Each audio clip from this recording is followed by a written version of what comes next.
Hey, are you ready to grow your business? You have checked out the number one resource for business leaders, entrepreneurs, startup founders, and managers. And we're going to teach you how to grow and scale your business with real actionable steps.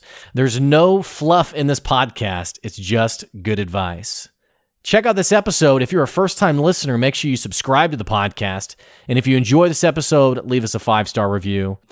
On today's episode, we're talking about the one deadly mistake that startups everywhere are making. Stay tuned. Here comes your good advice.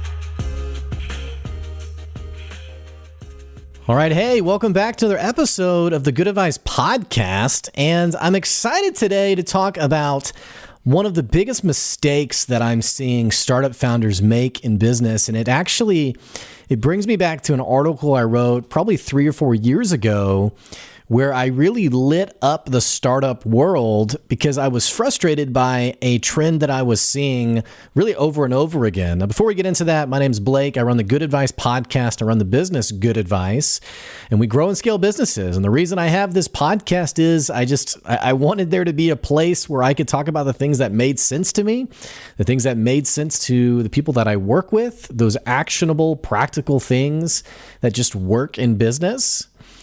And there was a news article that was put up in front of me. A friend of mine shared this news article a couple of days ago, and then today he shared it again, and it was so impactful that I just had to get on the microphone and talk about it today. It was so meaningful that I had to get on and talk about this. Now, if you aren't familiar with the startup world, there are a little bit of differences with what at least in my mind, I have, entrepreneurship as a whole. Like, you're going to go out and you're going to start something and do something. But I personally don't loop in startup founders with, it's not a term that is synonymous with you're an entrepreneur. I don't think of, for example, someone who goes and starts their side hustle washing windows, for example. I don't think of that person in the same terms as being a startup founder. And it's neither one's better or worse. It's just, it's not where my mind goes. Typically, when I think of a startup, personally speaking, I typically think of something tech related. I typically think of something that is aimed at disrupting a certain industry. And it is something creative and new that hopefully will develop enough traction that startup will become a sustainable business. So that's where my mind goes when I think startup. Everything else, something that's a proven business model, it's already out there, it's already something that you can pick up and do, i.e. washing windows, and not even just like an actual sweaty startup type thing. I think of, if you're going to offer consultative services, if you're going to do training and development, what have you, these things that are proven industries, they're still entrepreneurial if you decide to go do those things, but I don't think of them in terms of those being startups. So having said that, I want to talk about this band over here, the startup world, and really my beef with the startup world. And it's not anything that is, I have plenty of friends who are startup founders.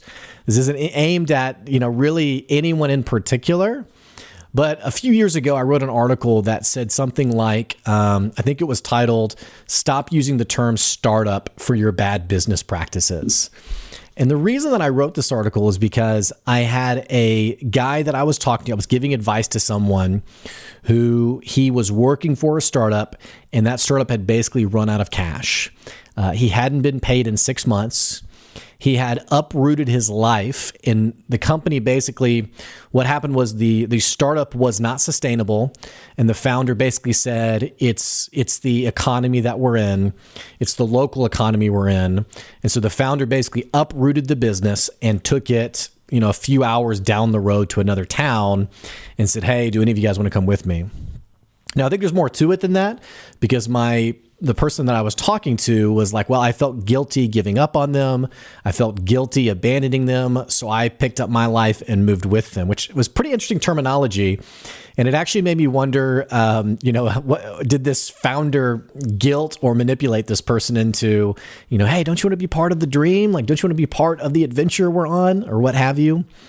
Well, all this to say, this guy uproots his life. He moves to this new town, and he is basically starving, unable to pay his bills, and is like, what do I do? And the conversation he and I are having is it time for me to quit? Is it time for me to move on and do something else? And it's a similar conversation that he had with himself earlier, which was, I don't want to abandon them. We're a year into this thing. I don't want to quit on them. I've already uprooted my life. Do I really want to do this? What do you think? And my advice was pretty plain and simple. It was, you should probably quit, because this business sounds like it's dead. Hasn't brought in any money. In fact, he replied with, it's interesting. I don't get why we're not making any money, because the business is valued at this many millions of dollars, which was interesting because as that conversation went deeper, I found out that the founder had basically said, hey, businesses that are like ours typically do this much in revenue per year. Thus, we are valued at that average number. So if this business in this industry does $10 million, usually across all these businesses in that industry, we're valued at $10 million, which, by the way, that's not how valuation works. Valuation in general is based on the number of sales that you've done so far, or estimated to have done, or will do, or users that you have, the average value on a user across all users. And it's not, yeah, I feel like we're worth about $1 million. That's what I think. It doesn't work that way.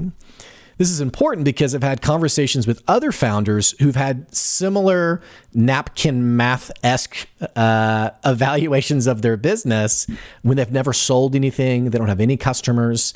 And it's pretty dangerous, by the way, to say your business is valued at X dollars when you have no users, you have no customers, you've never sold anything, you literally don't have anyone who uses your product or service. It's dangerous and it's pretty irresponsible. So I had found myself in conversations. This conversation with this gentleman wasn't the only conversation. I'd been in a multitude of conversations, and there were so many that happened in such a short span of time that I even found myself talking to business owners who were founders where I was like, that doesn't sound right. That sounds a little off. Okay, you've been in business for a year, you've never sold anything, and yet you're valued at $3 million. Like, okay. Or I talked to one business owner, a founder who his business had literally gone nowhere. He had exhausted all of his own funding. He had basically run out of options. And there was just a lot that was dysfunctional about his business. And as I was talking to him, I was like, well, that doesn't make sense. Okay, that doesn't make sense.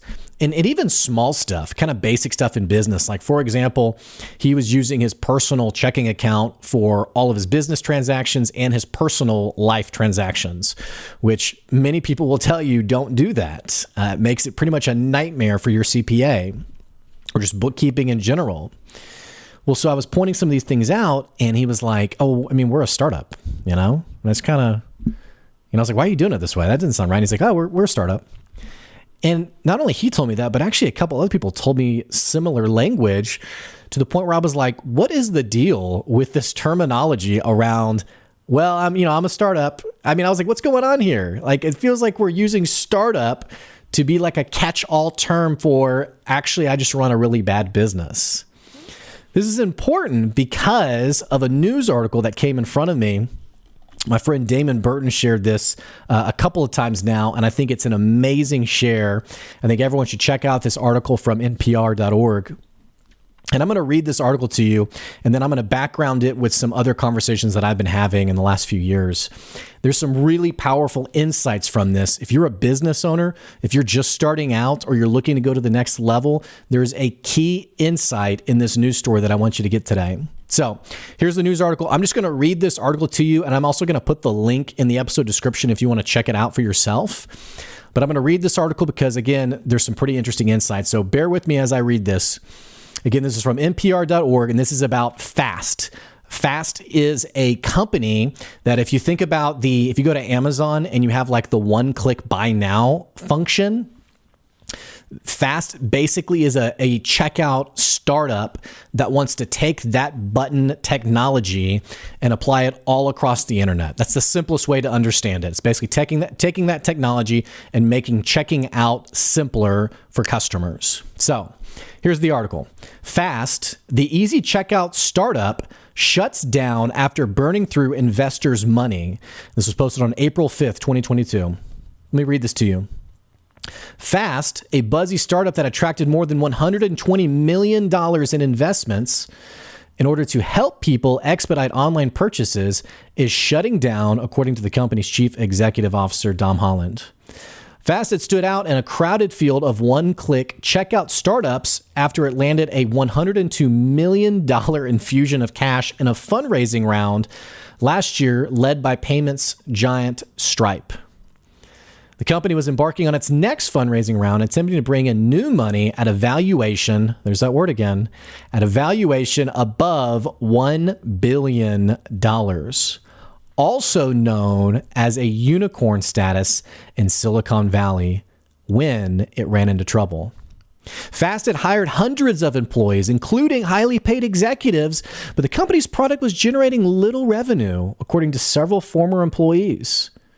The tech publication, The Information, is the name of the publication, they first reported that Fast had generated only about $600,000 last year. Several rank-and-file workers who the company referred to as Fastronauts told NPR they had noticed Holland, the CEO, pouring significant money into deals aimed at creating marketing buzz, like partnerships with sports teams, and they questioned the benefits. With Fast, said one former employee, who requested anonymity out of fear of retaliation, which that's interesting. That's pretty indicative of the culture of this business. But this former employee said, it was like, how quickly can we set money on fire? NPR published an investigation in February in which some close to Fast raised doubts about Holland's decision-making, and others who knew him in his home country of Australia revealed lingering bitterness about the downfall of his company there. Blah, blah, blah, blah. I'm not really looking to have any kind of big insight on this CEO because I don't know him and I don't care. Blah, blah, blah, blah.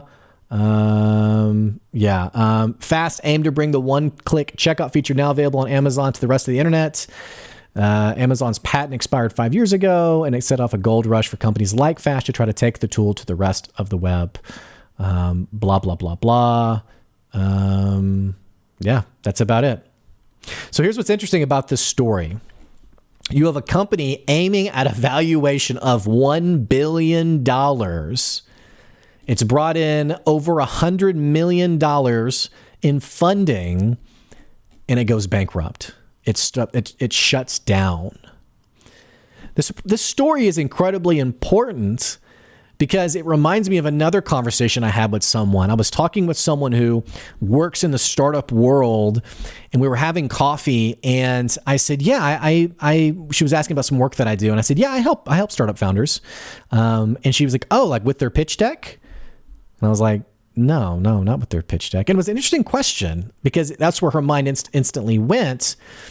And as I got more, and this was very early on in my business, but as I got more entrenched in the startup world, I started to notice this trend of passion and zeal and energy around how do I find my next investor? How do I find my next funder? How do I spend all my time and energy on the perfect pitch deck rather than creating a product that customers will actually pay for?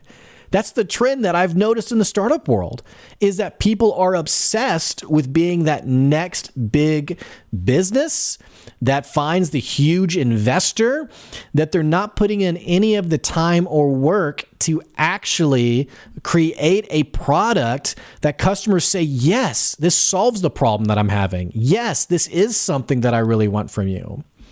And it's no disrespect to this business in particular, but it's like I was sitting down with the guy for coffee. This would have been a few years ago, and he was showing me one of his products. And I have these kind of conversations occasionally, but this guy was showing me a product of something that he had invented. And I was looking it over and we were talking about it. And I said, well, what do you want me to do for you? And he basically said, I want you to help me find someone who's going to fund $250,000 for this product because I want to get it on Walmart shelves or retail shelves or what have you. He says, I'm looking for a funder for $250,000. And I said, okay. How many have you sold? 0. Had not sold a single one yet. And I said, okay, it seems like that's a starting point. It seems like a starting point is actually validating that you have what a buyer would want, that you've produced something of quality. And this is actually a really common conversation. And it's not just the startup world, it's in the entrepreneurial world where something typically happens where you have this idea for a business and you're like, it's so freaking amazing. It's awesome. I mean, I've had conversations with people who they're talking about like their online web platform. And I'm like, yeah, well, describe it to me. And they're like, oh, it's like Amazon, but better. And I'm like, really? Your platform that no one uses yet is better than this, billion, trillion, whatever dollar business that everyone knows about. Like you are sure of that when you don't have any customers. Or I was giving advice to a guy who he was talking about a business that he's trying to start. And he was talking about some problems in this industry that he was trying to break into. And he said, I know what I sell has value. I know that it's a game changer. I know that people will love it. And I respectfully responded and said, how do you know that? How do you know that? You don't have any customers. How could you know that what you have is what people want when no one has bought it from you? See, the simplest way to understand value is actually looking at who's given you cash for it or paid for it or bought it from you. And so going back to this guy that I was talking to where he was looking for $250,000 in funding, and I said, you should try to sell it. You should try to get the product out there and actually sell it. Go to some of your local places and see if you can sell it. And he was like, I'm not really interested in doing that. I'm just kind of looking for funders. I'm looking for funding. And it was so odd to me because I was like, why are we skipping steps in business? Like, to me, what makes sense is you develop something people want, you validate that they want it because they pay for it. And then when it gets to the point of scale where it's like, okay, I know where to scale this thing to, or I have an idea of where to take it to. I want to launch it in another place. I want to grow my capacity to produce it and then sell it. To me, that's when it makes sense to bring in investors. It's like, I don't have the personal cash flow. I don't have the personal money to bootstrap this to where it could potentially go. And so that's why I bring in investors. But we've gotten it backwards where now there is so much pizzazz around the pitch deck where it's like, yeah, I'm going to start a business. Now let me immediately start building my pitch deck instead of doing the basics of actually making sure you sell what people want from you. And this is the perfect example of it. This is a business who, now the technology, I'm not knocking the technology, but it's interesting that this doesn't seem like this was run by someone who really,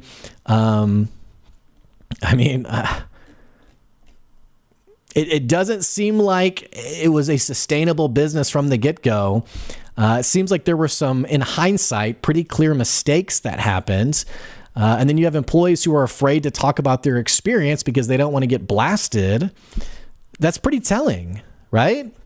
But see, the problem with this is that it's a bit of my issue with the startup world, the startup conversation in general, because I don't fully fault the startup founder for being energized around pitch decks.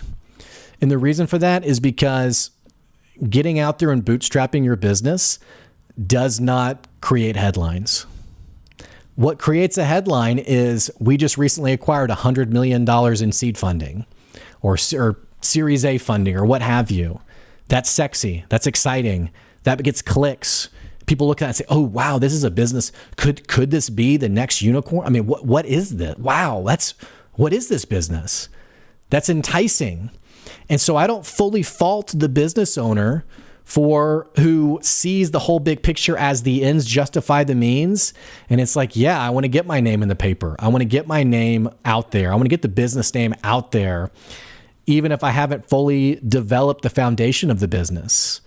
And so it's less about knocking startup founders, and it's more of like a plea to the startup world in general. Like, we got to do business better. We can't keep, I mean, it's like there was a video clip I saw from Gary Vee years ago, probably 4 or 5 years ago. And I apologize because I don't remember any of like the context of it, but there was Gary Vee and a few other people who were part of like this panel. And then opposite of them were like these startup founders. And one of them had raised like maybe 60 grand. The next one had raised like 600 grand. And the third one had raised like $5 million. And the host, the person, like the facilitator of this conversation, was basically asking the panelists, like, you know, they were all kind of applauding the $5 million business. And Gary Vee basically jumped in and was like, not to like short, and again, I'm butchering this because it's like so vague in my memory, but he basically was like, hey, not to blast. I mean, that's great that these people did $5 million.